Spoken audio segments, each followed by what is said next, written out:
을령비 공부할 시간입니다.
자, 양쪽 점액을 할 때, 이쪽 갈 때는 여기서 여기 방향 전환하고 바로 붓으로 중봉으로 수필합니다. 이쪽도 마찬가지겠죠?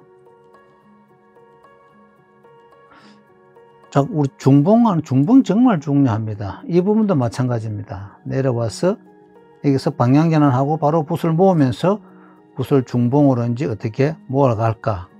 그 중봉으로 쭉 해서 붓이 여기까지 나옵니다. 그래서 이걸 기세라 하거든요. 그 기세를 살려서 공부를 해야 됩니다.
이 점액 이 앞에 삼수점은 항시 첫 핵 하면서 어느 초점을 만듭니다. 이렇게.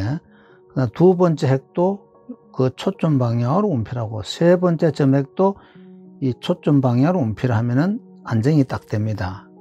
이게 정말 중요합니다.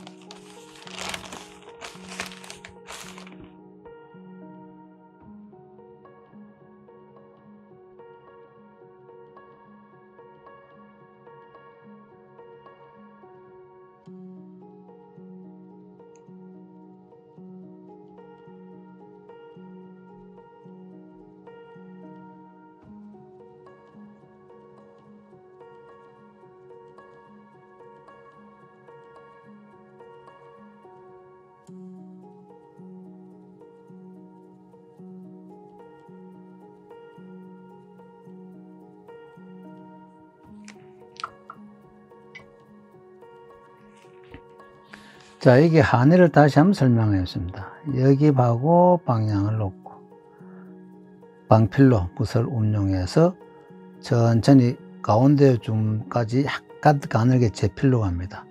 다시 약간 돈필로 가서 붓을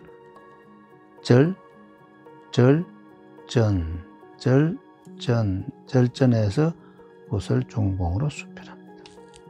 여러분들 제가 자꾸 절전하고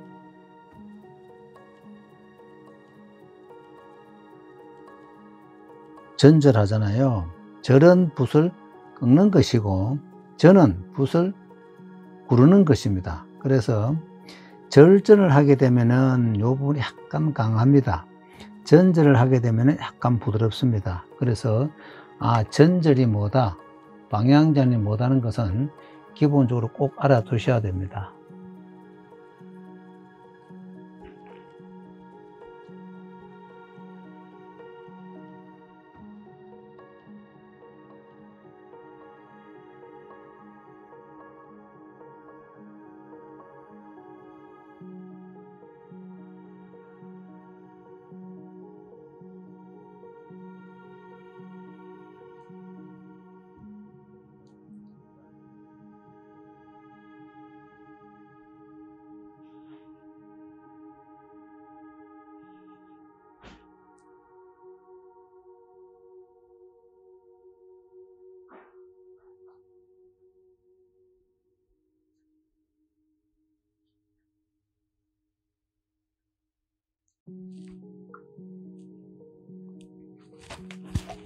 농에서의 한획이 더 추가가 됐습니다. 그런 거는 우리 서예에는 가간법이라서 한획을 더할 수도 있고 한획을 뺄 수도 있습니다.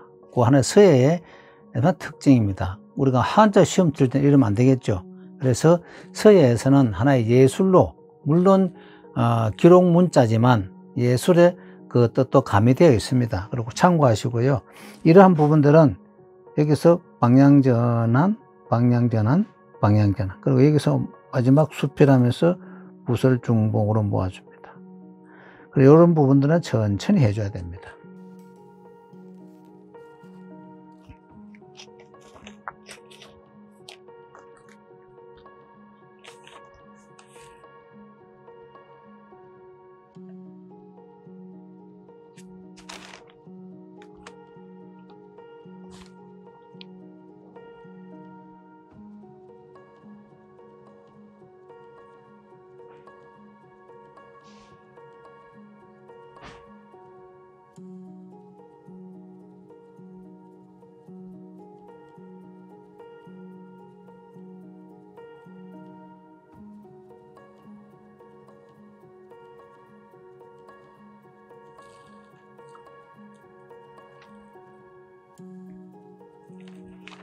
서예는 선의 예술이지만 이것도 꼭 명심해야 됩니다. 예백을 어떻게 나눌 것인가, 그 다음에 이 옆으로 한일 끊는 거, 내리 끊는 이것을 똑바로 아닌, 정이 아닌 비정, 정 아니게 해서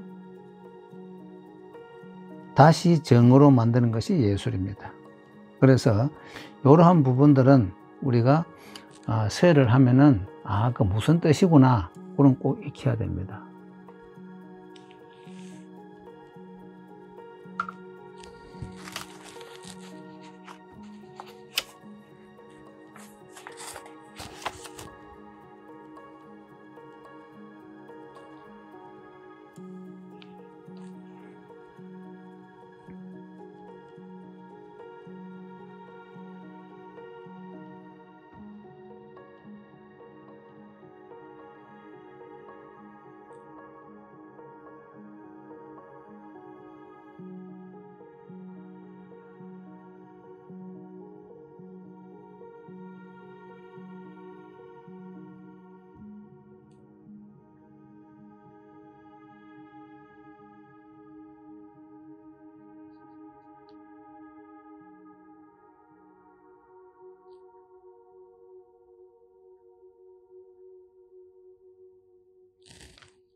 자, 예술은 같음이 존재하지 않는다고 했습니다. 그러면 이러한 점액들을 어떻게 내가 운필할까?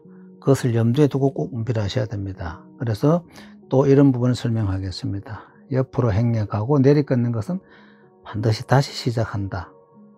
전선은 어찌 되나요? 여기서 방향 전환만 해주면 됩니다. 전선은. 그렇지만 예에서는 다시 시작하는 것이 좋습니다.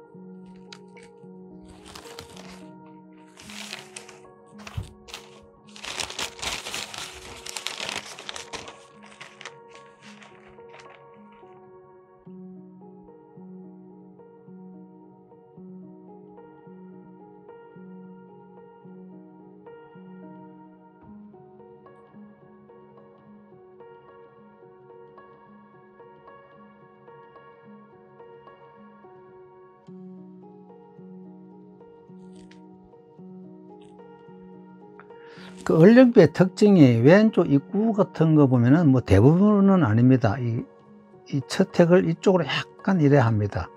이 다른 비는 거의 잘 없거든요. 근데 얼령비의 특징이 이렇습니다. 그래서 이런 거 할 때도 여기서 방향제는 꼭 해줘야 됩니다.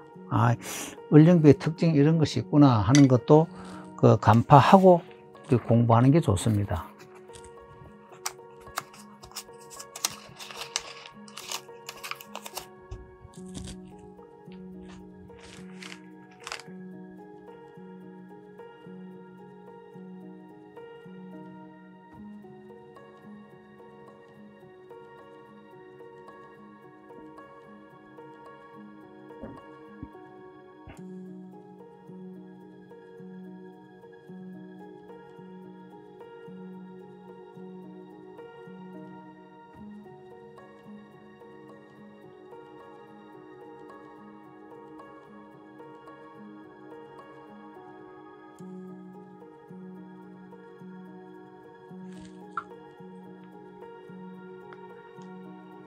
우리가 제가 자꾸 팔꿈치를 앞으로 내라는 까닭은 이런 점액할 때 특히 그렇습니다. 우리가 점액을 찍어보면 이 방향 가면서 방향이 변해가는 것을 느낄 수 있습니다. 그러면 이 각도가 다 바뀌잖아요.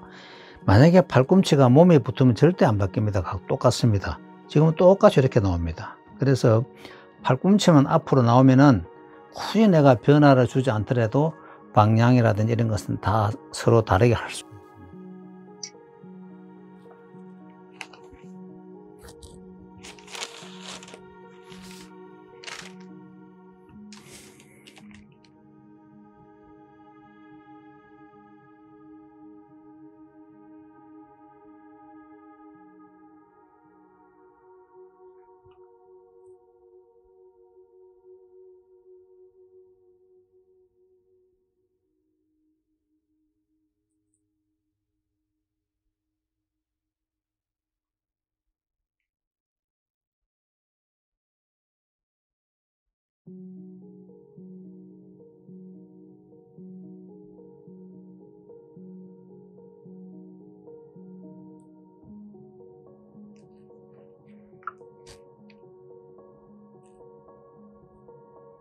자, 이 계점력 할 때 여기서 운편하고 방향전하고 여기 와서 여기서도 반드시 이쪽으로 방향전을 하고 운편해 줘야 됩니다. 이쪽도 마찬가지겠죠. 그래서 우리가 방향전환 하는 목적은 그 중봉을 만들기 위함입니다. 편봉에서는 절대 중봉이 될 수가 없거든요. 그래서 우리가 척봉은 사용해도 됩니다. 척봉은 중봉을 만들기 위한 전제 조건이거든요. 그렇지만 편봉은 절대 안 되거든요. 편봉은 뭡니까? 붓이 누워서 일어서지 않고 그대로 운필하는 것이 편봉이라 했습니다. 척봉은 붓이 누웠지만 다시 이렇게 세워서 중봉으로 하면은 이것이 척봉이거든요. 그래서 편봉과 척봉의 차이점을 정확히 이해하셔야 됩니다.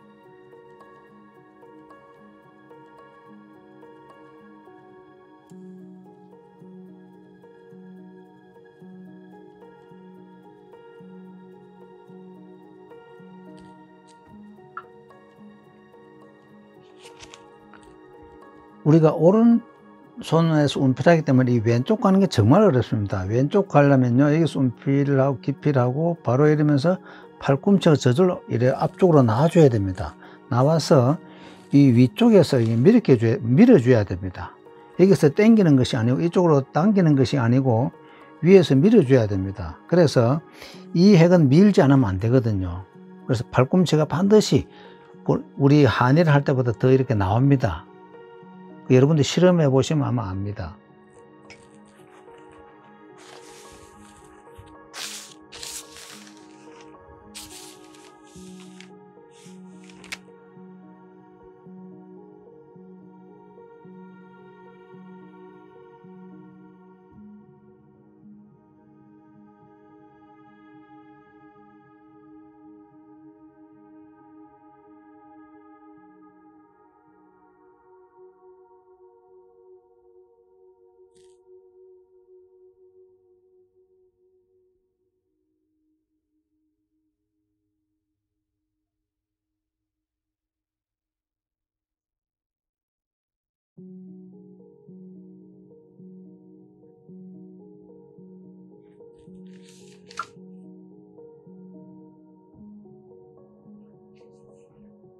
자, 옆으로 가는 행액이 많습니다. 이것을 어떻게 내가 변화 줄 것인가. 자, 이 부분을 설명하겠습니다. 짧지만 아주 여기서 붓을 누르고 전절해서 붓이 중봉으로 갖추어지면은 그대로 수필합니다. 그래서 제가 자꾸 잔소리 하지만 정말 천천히 해야 됩니다.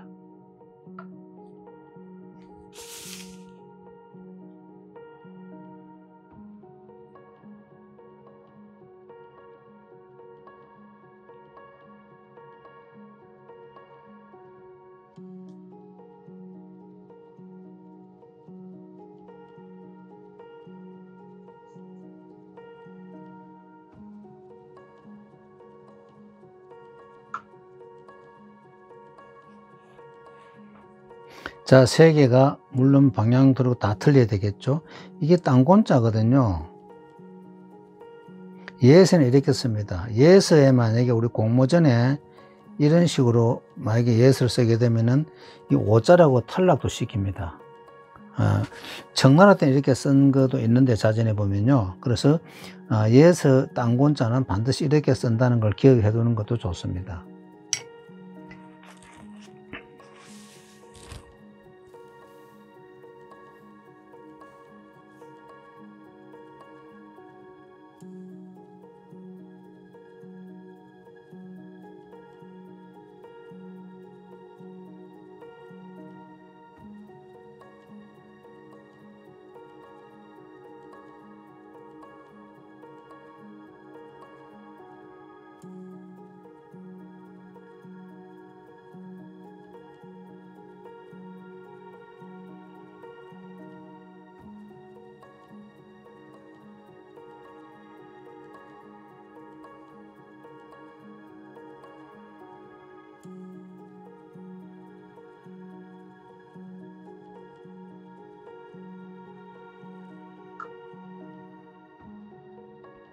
여기 원래 이 한자에서는 아래에 핵이 2개인데 여기서는 점액을 4개를 넣어놨습니다. 그래서 전에도 말씀드리지만 이 가감법이 있습니다. 한 획을 더할 수도 있고 한 획을 뺄 수도 있습니다. 그래서 그런 것은 글자가 오자가 아닙니다. 오자가 아니고 가감법이 있다는 것은 알아두시고 운필하는 게 좋습니다.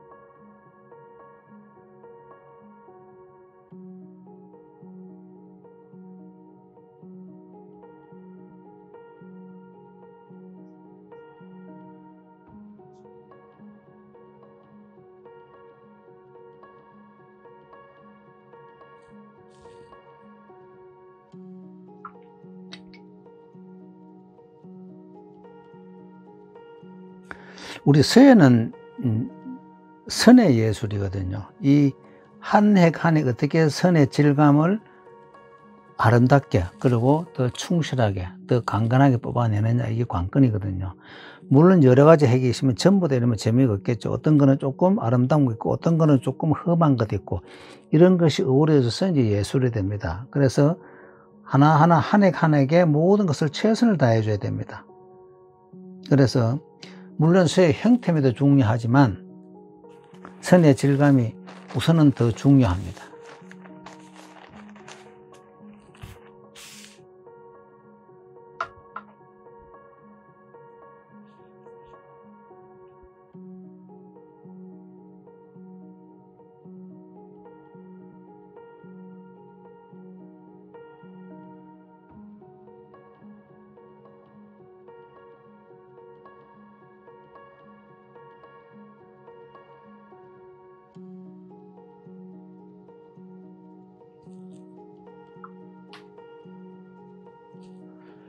자, 이러한 핵은 이쪽으로 한의를 한다 생각하면 가장 간단합니다. 한의를 이쪽으로 한다 생각하고 운편한 붓을 중봉으로 수필합니다. 서서히. 그리고 붓을 모아줍니다. 그래서 이러한 핵이 뭐 달리 있다 생각하지 마시고, 우리가 한의를 예에서 어느 핵이든 어느 체든 마찬가지입니다. 옆으로 꺾기, 내리 꺾기 요것만 정확하게 할 줄 알면은 모든 글씨를 다 쓸 수가 있습니다.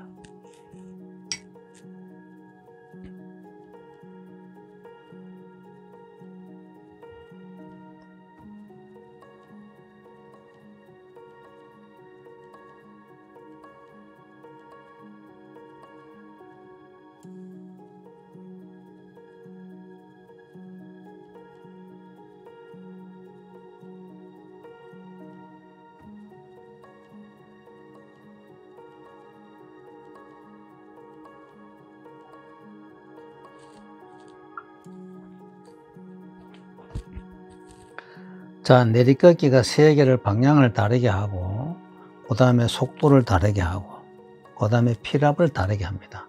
그래서 정말 예술은 변화의 예술입니다. 어떻게 변화를 줄 것인가? 이것이 관건입니다. 우선 그 전에 선의 질감을 완벽히 갖추고 난 다음입니다. 그래서 지금은 선의 질감을 익히기 위한 공부지 결코 글자 아름답게 만든다고 생각은 안 하는 게 좋습니다. 물론 뭐 같이 하면 더 좋겠죠. 그렇지만 먼저 선의 질감을 먼저 만드는 것이 더 중요합니다.